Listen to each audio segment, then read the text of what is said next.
Hare Krishna. Welcome back to Bhagavad Gita study class. आज है हमारे भगवत गीता की चैप्टर 2 श्लोक नंबर 62 से आगे स्टार्ट होने वाले।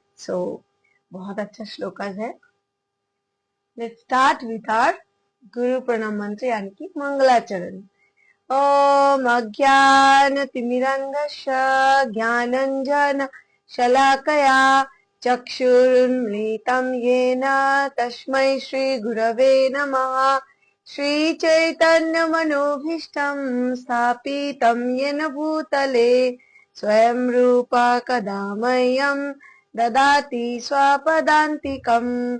वन्देऽहं श्रीगुरा श्रीयुतापदकमलम् श्रीगुरून् वैष्णवांश्च श्रीरूपं साग्रजातं सहगना रघुनाथान्वितं तं सजीवं साद्वैतं सावधूतं परिजनसहितं कृष्णचैतन्यदेवं श्रीराधाकृष्णपादान् सहगना ललिता श्रीविशाखान्वितांश्च।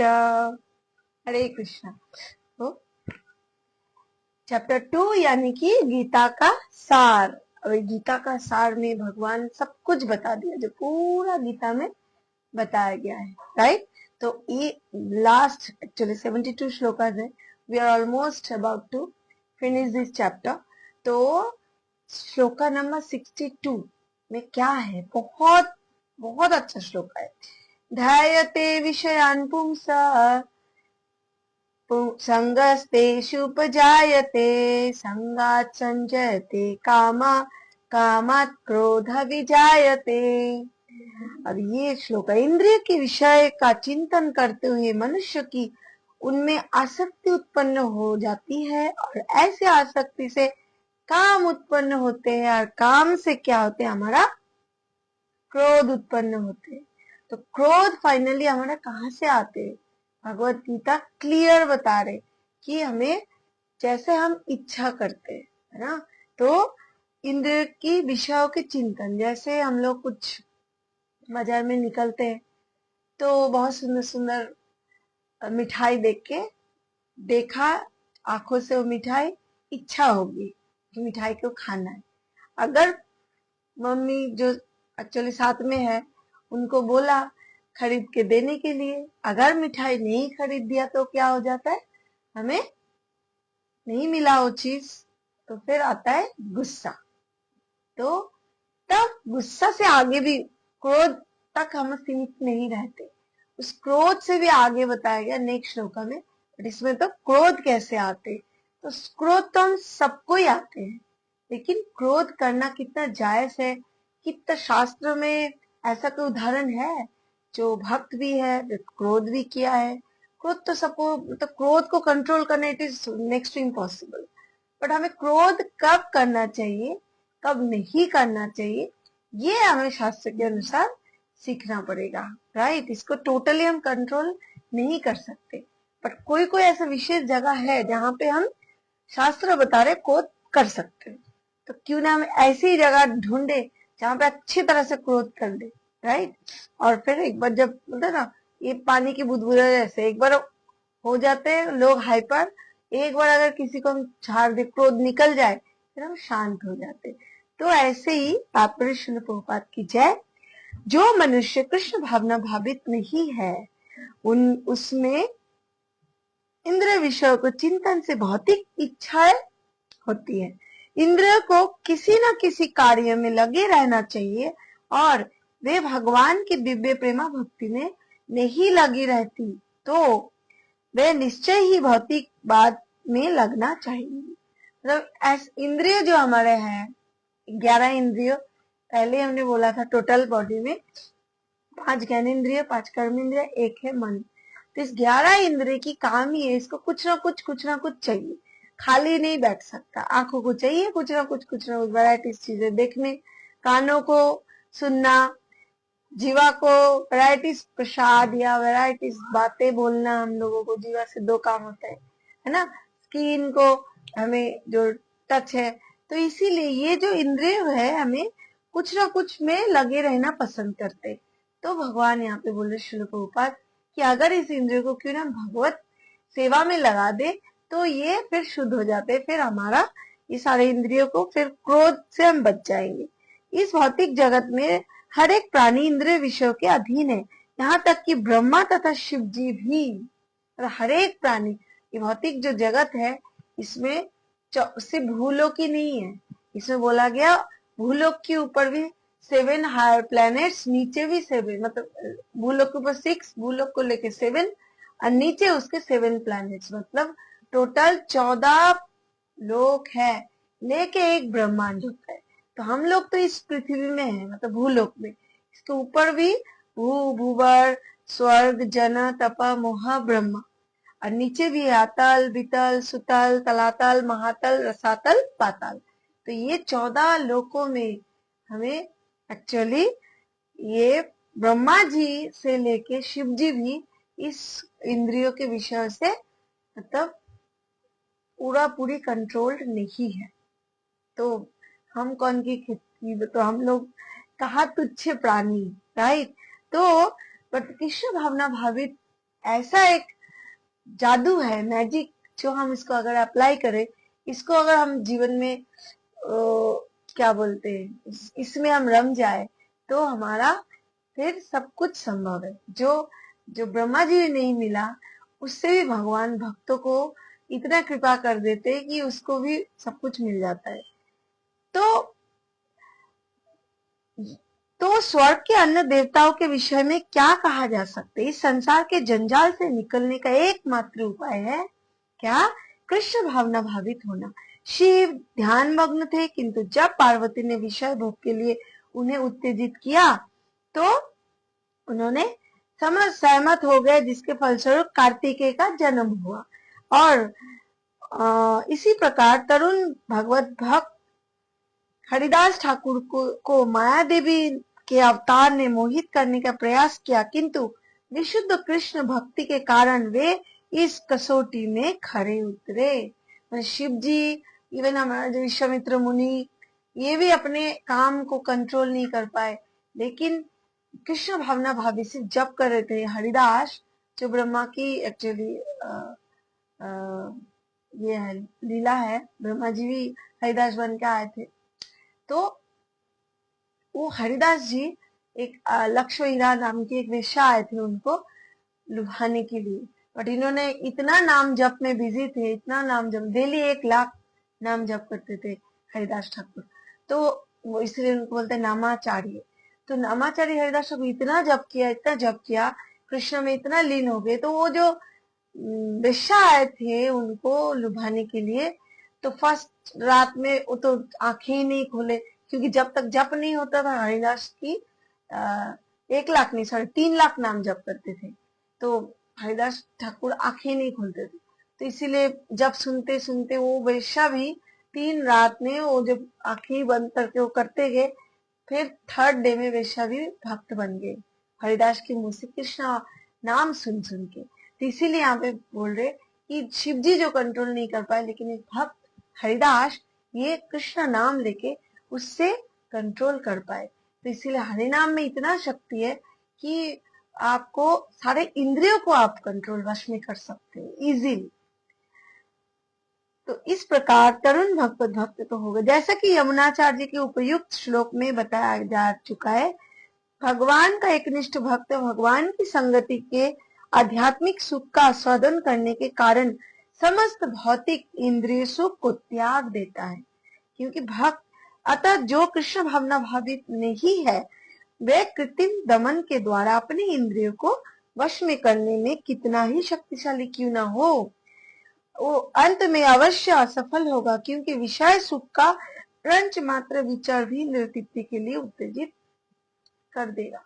तो थोड़ा सा भी रंच मात्र भी इच्छा रह जाए तो आपको वो शांत नहीं कर सकता, वो आपको कहीं ना कहीं से चिंतित करते रहेगा। तो इसीलिए हमें तो भगवान की चरण में शरण लेना, कृष्ण परमेश्वर भगवान ये बोल रहे कि सर्वधर्मान परित्यज्य मामेकम शरणम व्रज। तो फिर हमें चिंता की क्या बात है। नेक्स्ट श्लोक, क्रोधात् भवति सम्मोह, सम्मोहात् स्मृति विभ्रमा, स्मृति विभ्रम बुद्धिनाश, स्मृति भ्रंशात बुद्धिनाश, बुद्धिनाशत प्रणश्यति।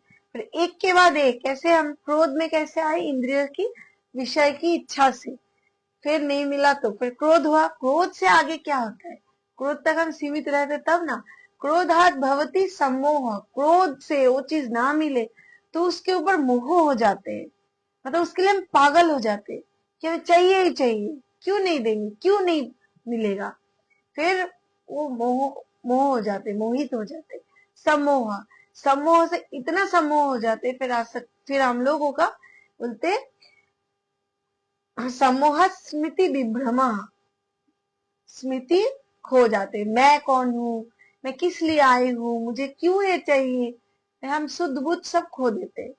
एक चीज पाने के लिए जब इच्छा अगर हो जाए, ना मिले तो स्मृत मोह हो जाते, मोह से हम स्मृति विभ्रम हो जाते, फिर स्मृति भ्रंशात बुद्धि नाश, फिर हमारा जो बुद्धि होता है, बुद्धि क्या होता है, बुद्धि है जो हम भगवान की चरणों में अपने आप को लगाए, कोई अच्छे काम करे, स्वात्विक एक्चुअली लाइफस्टाइल जिए, ये सब हमारा बुद्धि नाश हो जाता है।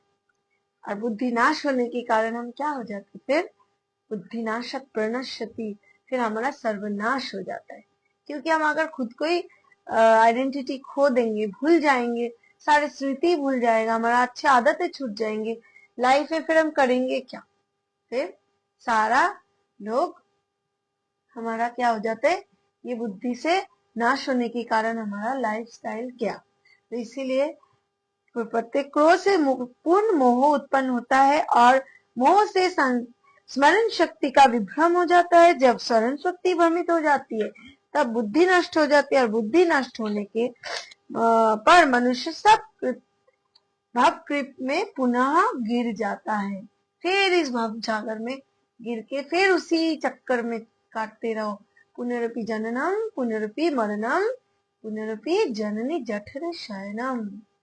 तो इसीलिए हमें बहुत मतलब सोच समझ के, फिर सबसे मूल क्या था, इच्छा, अपना डिजायर, ना ऐसा इच्छा करो कि हमारा क्रोध आए, न क्रोध से हम मोहित हो जाए, मोहित से बुद्धि ना, स्मृति विभ्रम, स्मृति विभ्रम से बुद्धिनाश, बुद्धिनाश से सर्वनाश। फिर हम बुद्धि को अगर कंट्रोल रखना चाहते तो हम पहले जो इच्छा है, इसीलिए बोले ना अत्यंद्रिय प्रीति वांछा, प्रीति इच्छा धरे,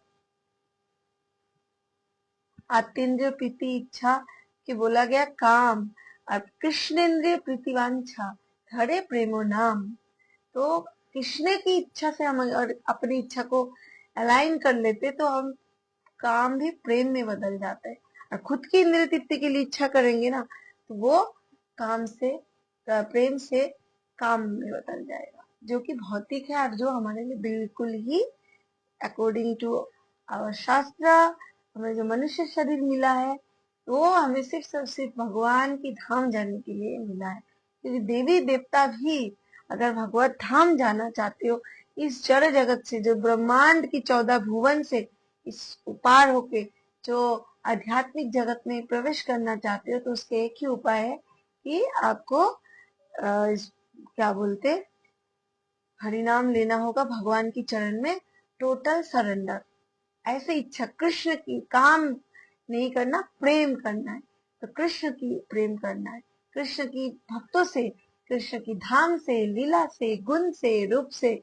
तो एक्चुअली क्योंकि देवी देवता भी ये शरीर पाने के लिए तरसते हो, उनको भी चाहिए, अगर वो भी चाहते हैं तो मनुष्य शरीर में उनको भी जन्म लेना पड़ता है, तब जाके वो फिर जाने के लिए एलिजिबल है। तो वी आर सो लकी, दुर्लभ मानव जीवन है, इसको हम क्यों ऐसे गवाए, राइट।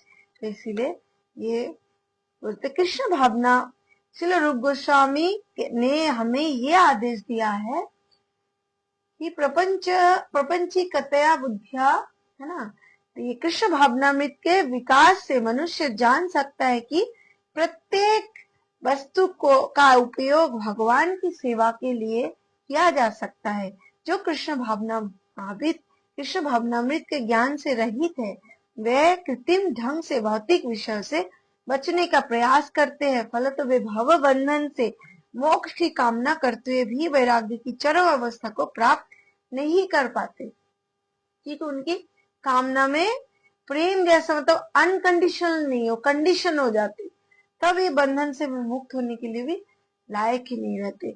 उनका तथाकथित वैराग्य फल हुआ था, गौण कहलाता है। दिखा तो रहे मैं वैराग्य में हूँ, लेकिन जेन्युइन वैराग्य क्या होता है कि सब कुछ से सर इंद्रिय से पूरा मतलब क्लोज करके चुपचाप बैठ जाना नहीं होता है।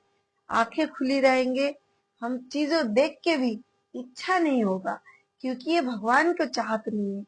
जब मन ऐसा हो जाएगा देन वो वैराग्य प्रॉपर वैराग्य। नहीं तो फिर क्या, अगर ब्रह्मचारी, अगर कोई वन में चले जाए, कोई नहीं, अकेले तो ब्रह्मचारी रह पाएंगे। अगर 10 लोगों के बीच में, 10 नारियों के बीच में रह के कोई अगर अपनी ब्रह्मचारी पालन सही से कर पाता है तो वो सही जेन्युइन ब्रह्मचारी कहलाएगा, क्योंकि वो तो उनको सबको मतलब स्त्रियों के बीच में रह के भी उसका मन बिल्कुल पिघला नहीं, शुद्ध हुआ। तो ऐसे कैसे हो सकता है? सिर्फ और सिर्फ कृष्ण भावना भावित व्यक्ति के साथ ही हो सकता है, कि उनका डिजायर ही बोलते हैं ना जड़ से खत्म हो जाता है। वो सिर्फ कृष्ण के लिए सोचते, कृष्ण प्रसन्नता के लिए सोचते हैं। और भगवान के प्रसन्न करो तो वहां पे खुद की तो इच्छा ही नहीं है, तो फिर वहां पे सब काम भी प्रेम में बदल जाता है।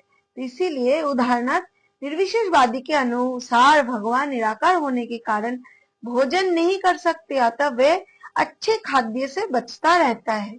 किंतु भक्त जानता है कि कृष्ण परम भोक्ता है और भक्ति पूर्वक उन्हें जो भी भेंट चढ़ाई जाती है उसे वे खाते हैं। तो भगवान को बोलते 56 भोग चढ़ाओ, कुछ भी जो भगवान पाते उसका प्रसाद ज्यादा से ज्यादा सेवन कर सकते हो, क्या प्रॉब्लम है।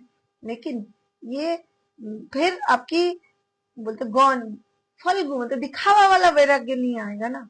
तो यही बोल रहे कि भगवान को मतलब नहीं देना है, अपने मन में इच्छा है, नहीं नहीं, मन को मान के बांध के कष्ट करके फिर रुकना, इच्छा तो हो रहा है लेकिन बोल नहीं पा रहे, मन में एक मुंह में एक, ये नहीं होना चाहिए, राइट।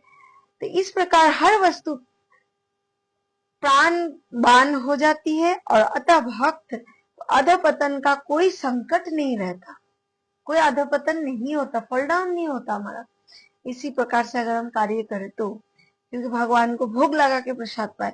भक्त कृष्ण भावना भावित में रहकर प्रसाद ग्रहण करता है, जबकि अभक्त इसे पदार्थ के रूप में तिरस्कार कर देता है। तो इसीलिए अतः निर्विशेषवादी अपने कृत्रिम त्याग के कारण जीवन को भोग नहीं पाता, और यही कारण है कि मन के थोड़े से विचलन से वह भव में पुनः गिर जाता है। और कहा जाता है कि मुक्ति के स्तर तक पहुंच जाने पर भी ऐसा जीव नीचे गिर जाता है, क्योंकि उसे भक्ति का कोई आश्रय नहीं मिलता।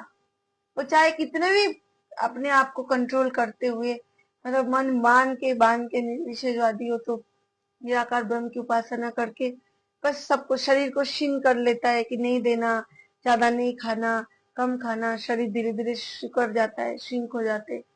और फिर इसी तरह अगर कठोर तपस्या करना पड़ता है, करके भी अगर आप चले भी जाओ भगवत धाम में, मतलब भगवत धाम तो नहीं हो, उनके लिए ब्रह्म ज्योति है जहाँ पहुंचता है, फिर वहां से भी वो यहाँ पे इस भौतिक, वहां पे कुछ काल रहने के बाद फिर से उनको इस भौतिक जगत में आना पड़ता है। तो दिस इज एक्चुअली साइकिल, कि हमें चाहे हम कितना भी कोशिश कर ले, अगर हम हमारे मन मार के, मन को इंद्रिय से बांध के इच्छा हो रहा है लेकिन हमें फिर दिखावा के लिए हम नहीं खा, नहीं करना, ये हमें नहीं करना। शास्त्र में बोल रहे कि अगर आपकी इच्छा है तो आप उस इच्छा को बोलते ना, अगर हमें पिज्जा खाने की इच्छा है तो हम क्या करेंगे, उसको भगवान को भोग लगाएंगे, प्रसाद बन जाएगा, फिर जितना मर्जी पिज्जा खाओ। तो इसको हमें मतलब काम को प्रेम में ट्रांसफॉर्म कर सकते हैं, लेकिन हम पूरा अपने मन को पूरी पूरी बांध नहीं सकते। तो उससे क्या होता है, एक मतलब कलयुग में इट इज नॉट एप्लीकेबल। कलयुग में लोगों का उतना पेशेंस नहीं है, उतना बुद्धि नहीं है, उतना तब मंद बुद्धि है, झगड़ालू स्वभाव का है। तो इसीलिए उतना तपस्या वाला मतलब एज भी, ड्यूरेशन, लाइफ ड्यूरेशन भी कलयुग का लोगों का आयु बहुत कम है। और आजकल तो 60 भी लोग, उससे ज्यादा तो 100 साल भी नहीं जी रहे, ज्यादा 100 साल जीने की कलयुग की आयु एवरेज आयु होता है। तो इसीलिए हमें नहीं पता ना हमारा आयु कितना है, हमारा समय कितना है, तो इसीलिए भगवान जो शॉर्ट, शास्त्र के अनुसार सिंपल, सब कुछ इजी। भगवान की भक्ति करने का मतलब ये नहीं है कि आपने बिल्कुल शक्ति लगाना है, अपने बहुत जबरदस्ती कुछ करना है। हाँ, जो चीज भगवान एक्सेप्ट नहीं करते, जैसे किसी का नॉनवेज अगर खाने की इच्छा हो तो भी भगवान को भोग लगा के पाओ, तो ये गलत है, क्योंकि वो शास्त्र में अलाउ ही नहीं किया। वो भगवान ही खुद नहीं पाना मतलब रिलिश करते, तो वो चीज हम कैसे उनको ऑफर करें? वो जो पसंद करते वो चीज ऑफर करो, फिर उसको ही अपना पसंद बना दो, राइट। तो इसीलिए हमें भगवान की धाम जाना ही मनुष्य जीवन का एकमात्र लक्ष्य होना चाहिए। बट वो धीरे धीरे श्रवण सुनते सुनते, इस बारे में जानते जानते, क्योंकि फिर विश्वास, श्रद्धा आता है, श्रद्धा से फिर धीरे धीरे हमारा भक्ति की ओर हम जाते हैं। नहीं तो फिर इतना डाउट हो जाता है, हमारे मन में इतना डाउट रहता है कि सही में भगवत धाम है, सही में भगवान है, सही में ये सब चीजें हैं। और चारों तरफ तो ऑलरेडी समाज में नास्तिक लोगों की ज्यादा ही मेजोरिटी है, तो फिर उससे भी हम प्रभावित हो जाते कि नहीं, ऐसा कुछ नहीं होता, बस खाओ पियो ऐश करो मित्रों, राइट। बट ऐसा नहीं है, खाओ पियो ऐश करो, लेकिन कृष्ण की भावनामृत होके, भगवान को सेंटर में रख के क्यों ना करो, सब कुछ करो, लेकिन उसको एक डिसिप्लिन वे में, सिस्टम में करो, राइट। तो जाके हमारे सक्सेस और हम लोगों लाइफ बहुत इजी हो जाते।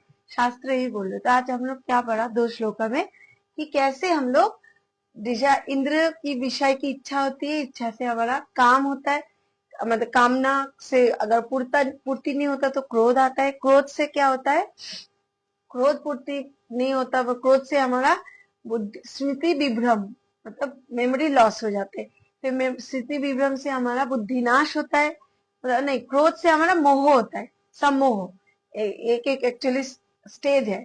पहले कामना पूरी नहीं, मतलब पहले इंद्रिय की विषय, इंद्रिय मतलब चुप आंखों से कुछ देखा, इच्छा हुई, नहीं मिला, तो वो हमारा कामना, फिर आहत हुआ, कामना नहीं होता है तो क्रोध, क्रोध के बाद फिर हमारा आएगा सम्मोह, मतलब वो चीज चाहिए चाहिए चाहिए। सम्मोह से हमारा स्मृति विभ्रम हो जाता है, मैं कौन हूँ भूल जाते हैं, हमारा क्या गोल है सब भूल जाते। स्मृति विभ्रम से हमारा मेमोरी लॉस के बाद क्या हो जाता है, बुद्धि नाश। जो बुद्धि, एक्चुअल बुद्धि क्या है मनुष्य शरीर में, कि कैसे हम इस भव सागर से अच्छे से, मतलब ट्रिकी वे में ट्रिक करके इस जगत में रहते हुए भी कैसे अपना गोल में पहुंच जाए, राइट। फोकस तो उसी व्यक्ति को बोलते हैं ना, वो होता है सदबुद्धि, क्योंकि हमने पढ़ा है पीछे कि बुद्धि, असली बुद्धि कौन सा है, नकली बुद्धि कौन सा है। तो बुद्धि नाश, और बुद्धि नाश जब हो जाते तो हमारा सर्वनाश हो जाता है। सर्वनाश होने के बाद हम क्या होते हैं, फिर इस भौतिक जगत में फिर आ जाते, इसी में घूमते रहते। फिर हमारा अगले जो मेन फोकस है, भगवान के पास जाना, भक्ति मिलना, अपने लाइफ को फिर दुखालय में हम दुख के आगार में फिर से अंधकूप में पतित हो जाते। तो ये श्लोका बहुत अच्छा है, चैप्टर 2 की 62 and 63, right. We have done 2 श्लोकास today. Thank you so much. Hare Krishna. Purushottam Maas चल रहे, आप लोग जो भी भगवान से जुड़े हुए हो, भगवान की नाम ज्यादा से ज्यादा इस मंथ में लेना चाहिए, भगवान की मंदिर में जाना चाहिए, और नहीं तो भगवान की प्रसाद पाओ, भगवान को दिया ऑफर कर सकते डेली शाम को, तुलसी स्टिक का एक दिया, जो भी घी का दिया, लैम्प। तो उससे क्या होगा इस मंथ की, क्योंकि 15 तारीख तक ही है, तो अगर कोई नहीं भी करे तो भी इस मंथ को थोड़ा सा भी, 3 साल बाद आते पुरुषोत्तम मास है, बहुत अच्छा मास है, तो ज्यादा से ज्यादा लाभ उठाए, है ना। हरे Krishna. Ratna Sarkar is watching with us, thank you so much. Hare Krishna. Mitunjay Kumar is watching with us, thank you Mitunjay ji, thank you so much for joining. Hare Krishna.